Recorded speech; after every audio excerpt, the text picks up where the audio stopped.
আমার কাছে তো মনে হয় প্রতিটি মেয়ের কাছেই বাবার বাড়ি মানে অন্যরকম একটি আবেগ। কিছুদিন পর পরই বাবার বাড়িতে না গেলে মনে হয় ভালোই লাগে না। আমি তো অনেক দিন পর আমার বাড়িতে গিয়েছিলাম এবং আজকে কি করলাম তাই নিয়েই থাকছে আজকের ভিডিওটি। তো দেরি না করে ভিডিওটি শুরু করা যাক। আসসালামু আলাইকুম, কেমন আছেন সবাই? আমি আলহামদুলিল্লাহ আপনাদের দোয়ায় এবং আল্লাহর রহমতে অনেক ভালো আছি। তো ভিডিওটি ভালো লেগে থাকলে অবশ্যই ভিডিওটিতে সুন্দর সুন্দর কমেন্ট করবেন এবং শেয়ার করতে ভুলবেন না।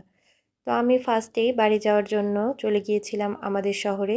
আমি একটি হেজাব বানাতে দিয়েছিলাম, বাট ছেলেটি ভুলে গিয়েছিল বানাতে। তো আমি কাছে দাঁড়িয়ে থেকেই হেজাবটি বানিয়ে নিয়ে এসেছি। দেন অল্প একটু এমব্রয়ডারি করেছিলাম। তারপর আমি চলে যাই একটু গোল্ডের দোকানে, আমার কিছু কাজ ছিল। তো এখানে যে সোনার দাম দেখে আমার তো পুরাই মাথায় হাত। যাই হোক, দেন আমরা চলে গিয়েছিলাম আমাদের বাড়িতে, আমার স্বপ্নের নীড়, যেখানে আমার আসলে কিছুদিন পর পরই না যেতে পারলে কেন জানি মনটা ভালো লাগে না। বাট কাজের কারণে, ব্যস্ততার কারণে হয়তোবা দূরে থাকি, কিন্তু মনটা মাঝে মাঝে বাড়িতেই পড়ে থাকে। তো এখানে সকালবেলা আমার বোনকে নিয়ে চলে গিয়েছিলাম একটু, সে ছবি তুলবে, তাই তাকে নিয়ে ধনেপাতা খেতে চলে গিয়েছিলাম। দেন তার সঙ্গে ঘোরাফেরা করে এসে দেখতেই পারছেন আমি বড় একটি পাতিল নিয়ে চলে যাচ্ছিলাম ছাদে, কারণ আমরা ছাদে আজকে চীন হাঁসের মাংস রান্না করব তার জন্য। তো এখানে ছাদে আমার কিছু গাছ লাগানো আছে, যেগুলো আসলে আমার খুবই পছন্দের।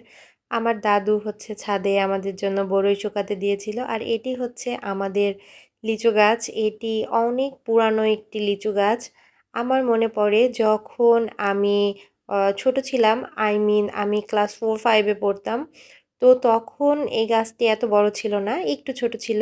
বাট আমি কি করতাম? আমি স্কুল থেকে এসেই লিচু গাছে উঠে যেতাম এবং আমার পছন্দ মতো লিচু পেড়ে এনে দেন আমরা সবাই মিলে লিচু খেতাম।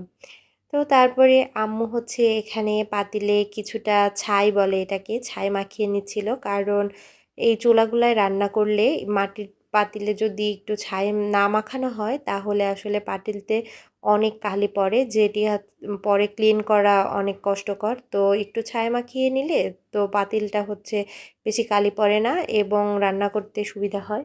দেন আম্মু পাতিলে পরিমাণ মতো তেল দিয়ে তারপর পেঁয়াজ এবং গরম মশলাগুলা একে একে দিয়ে দিচ্ছিল।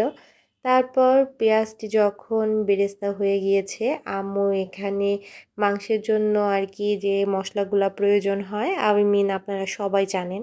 তো এখানে আম্মু আদা, রসুন, শুকনা মরিচের পেস্ট সব কিছু একত্রে দিয়ে দিচ্ছিল।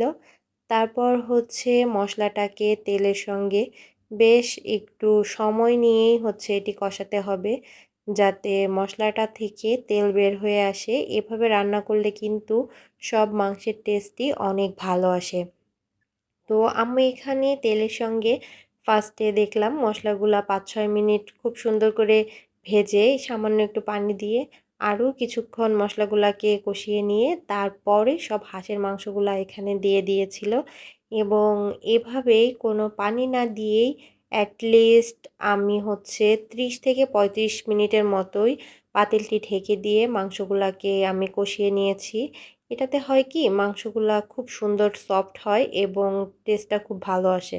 দেন আমি ঢাকনা দিয়ে ঢেকে দিয়েছিলাম এবং 10-12 মিনিট পরে ঢাকনাটি তুলে দেখলাম হাঁসের মাংস থেকেই অনেকটা পানি বের হয়েছে এবং হাঁসের মাংসগুলা নিচে দিয়ে একটুও লেগে যায়নি। আমি এখানে সুন্দর করে নেড়েচেড়ে দিচ্ছিলাম। তো এভাবে আমি আবারও ঢাকনা দিয়ে মাংসটিকে ঢেকে রেখেছিলাম আর রান্না করছিলাম।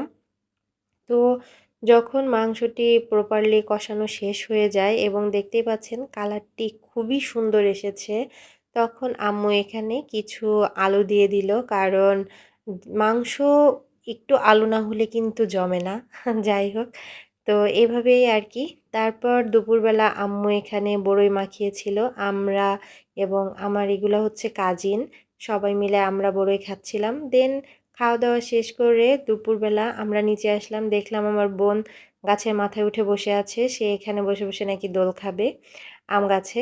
তো তারপরে আর কি আমাদের প্রত্যেকটি আম গাছে কিন্তু মাশাআল্লাহ খুব সুন্দর মুকুল এসেছে এবং এটি হচ্ছে আমার লাগানো একটি রয়্যাল গাছ। এবছর এই গাছটিতে বেশ ফুল এসেছে। ভিডিওটিতে আসলে সেভাবে বোঝা যাচ্ছে না। দেন হচ্ছে আমরা চলে যাচ্ছিলাম আমাদের পারিবারিক কবরস্থানে। আমাদের কবরস্থানে কাজ চলছিল। তো আমার দাদা বলল যে, "চলো তোমাদের একটু দেখিয়ে নিয়ে আসি।"